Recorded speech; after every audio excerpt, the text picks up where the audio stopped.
What are you expected to know working at a 3 Michelin star restaurant in France? And how do they treat Americans in France, in a French kitchen? It's currently 12:15. We just finished our week of service. We did about 60 hours or so in 4 days. And this is another episode of Après Servi, a series where we talk about kitchen life and fine dining. Thank you all for being here.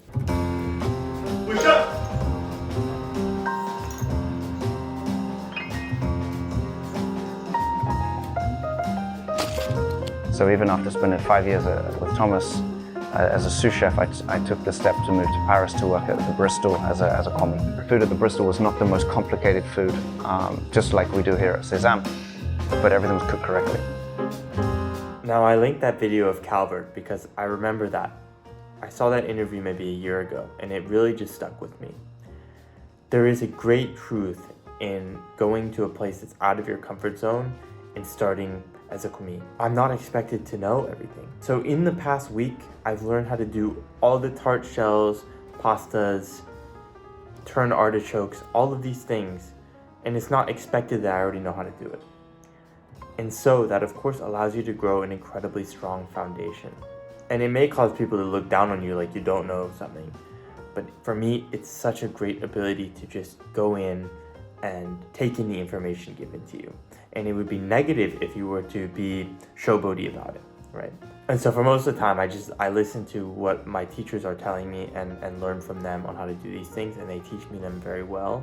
And I learn the exact way on how the kitchen wants them done. But you know, they get some splashes of my ability. The chefs didn't like how one of the half veals was turning out, so they sent it all down to us, to the commis, to basically break it down for stock. And you know, I got to handle it and you know, basically debone the whole thing.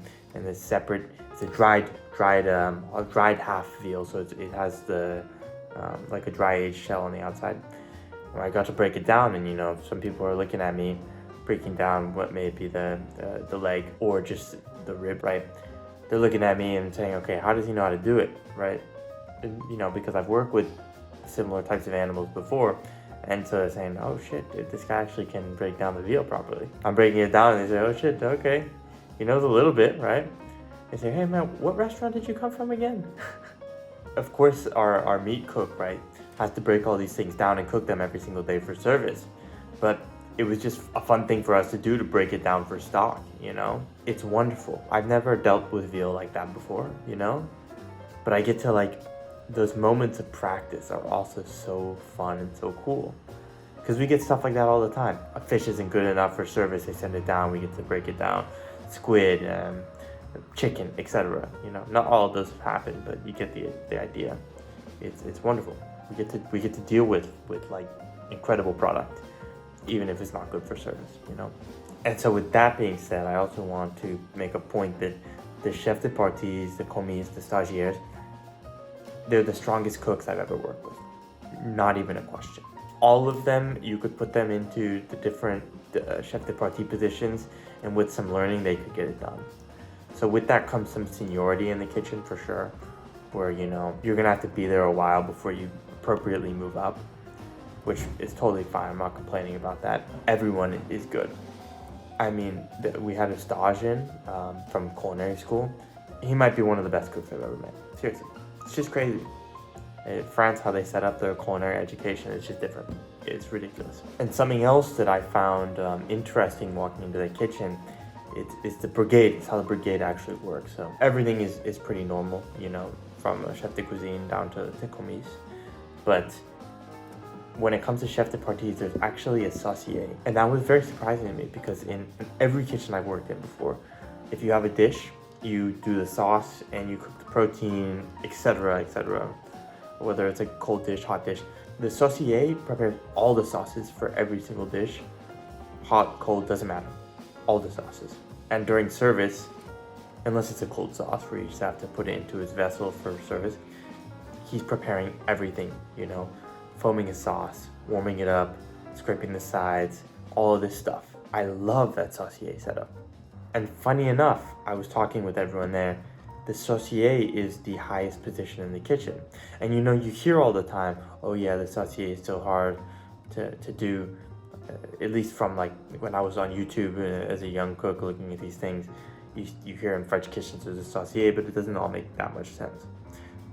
There really is a saucier, and everyone considers it to be the hardest part of the kitchen. I have my doubts about it being harder than cooking the meat. Our meat guy's just a beast, so who knows. I have my doubts a little bit about sauce being the hardest station, but you know, we'll see. Hey, catch me back in like 4 years when I've actually done it, so we'll see. I'll have to be around there for 4 years anyways. And how could I stay there for 4 years if I were being treated poorly, or if I was being treated, or if I didn't like it, right? How do they treat me as the only American in the kitchen, right? Well, it's a complicated question. I don't want to speak English, okay? However, everyone will speak English to me. Everyone speaks English, basically. I'm always insisting that we speak French though. You know, je n'ai pas parlé français, but I don't speak French. But that for me is very important.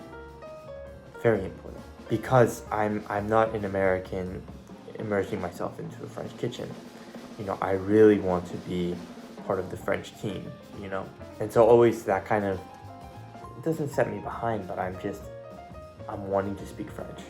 And so that causes miscommunication sometimes, or it forces people to talk to English if they really need to communicate something with me. And it's a weight on my shoulders a little bit. So I'm practicing my French to really fit in with the team there, but it's important for me to speak French. If I chose not to speak French, everyone would speak English with me, and they don't treat me poorly. As an American, I fit in just fine. You know, there's jokes about the presidency every now and then and these types of things. But the politic of the kitchen is so different. You know, it's almost shocking. It's not politically correct. No, you can say anything to anyone during service. People aren't screaming at each other, but it's not like you can't be tell people you know, get the fuck out of the way, whatever. You know, we don't curse on this channel. As far as me being American, it almost seems like people respect it as something cool. A little bit. But I also make a big effort to speak French, and even the general manager, he only talks French with me, which of course I don't understand that well, but it's good practice. This immersion is great practice, really. And this kitchen also there's Italian, French, and Spanish the most, so it's good. And then speaking of other culture shocks, right?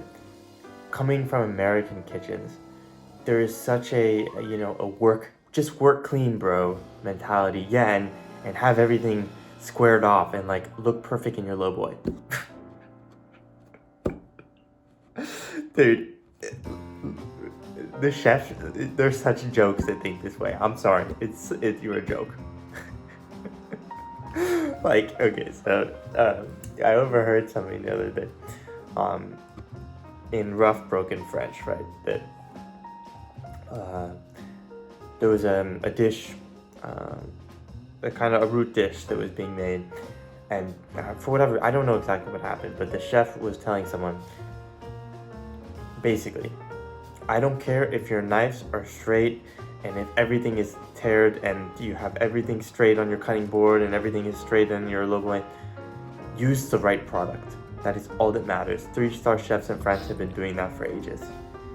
The product is what matters. Respect your product. I don't care about anything else. I mean, for me, because my brain is not wired to be pedantic and to just follow these banal traditions that happen in American kitchens, that has always been clear for me. You don't tell Yukio Mishima to clean up his book stash, and that's what makes his novels good, right? So, dude, that was a huge one. Yeah, work clean, bro, is not real, okay? Working clean does not make you a good chef. Don't make huge messes everywhere.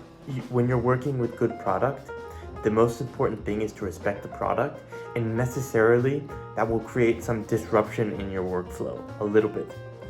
You know, whether it be how fast you put away your herbs, how wet they are, all of these things. It's like I'm spraying, you know, mist everywhere. It gets things wet. It's not going to be perfect. I'm not going to wipe down every second. It's always been clear to me. So I'm just surprised at how different the French think about this. Yeah, so no, you don't come to France and you don't spend an hour making everything straight, dude, because they'll laugh at you. They'll laugh at you. It doesn't matter. Like, so it's 12:30. I laughed the hardest about that though. American kitchens, you've been pranked. You got pranked and you fell for it. Just work clean, bro. No, honor your product. That's what you need to do. Have an ecological relationship with the world. Interact with your producers. Interact with the garden. Interact with your produce. All of these things matter. Yeah, and on the news, I'm feeling so happy, so blessed. We get avocados here in this part of France. It's just wonderful. I remember the restaurant is right near a train station, right? And so I work outside every day. Herbs is my responsibility. And I hear the trains passing every now and then. And we're allowed to listen to music, by the way. It's crazy. We listen to music. Every single station listens to music. It's not during service. That's it. So I'm listening to my Johisaishi, Spirited Away, this type of stuff. Instrumental Porco Rosso, and I can't believe it's real sometimes. My younger self would be blown away, you know. Even greater than cooking is being able to travel to a place that you kind of dreamed of, you know, outside of a city, a small town, near the beach, beautiful, you know. That is really the blessing of this all. Anyways, this is episode 2. I'm going to try to do one every week. I'm also going to try to do a more scripted video about different topics. Intway8569, he said, I will eat your food one day soon. Passion is to be nurtured in your bursting music. We appreciate you, brother. I'm so happy that people connect with this and that I get a comment like this. So I really appreciate that. And this is the place to discuss and disagree and agree. Keep it real out there, chefs, okay? More on the way soon. Actually, it was the hardest thing I ever did at the time. Really, I hated it for the first 9 months. I really hated it because, of course, I don't speak any French. I live in a tiny apartment in Paris. I have no money. Nobody likes me. And but actually, I think it was the best thing I ever did. Really was the best thing I ever did.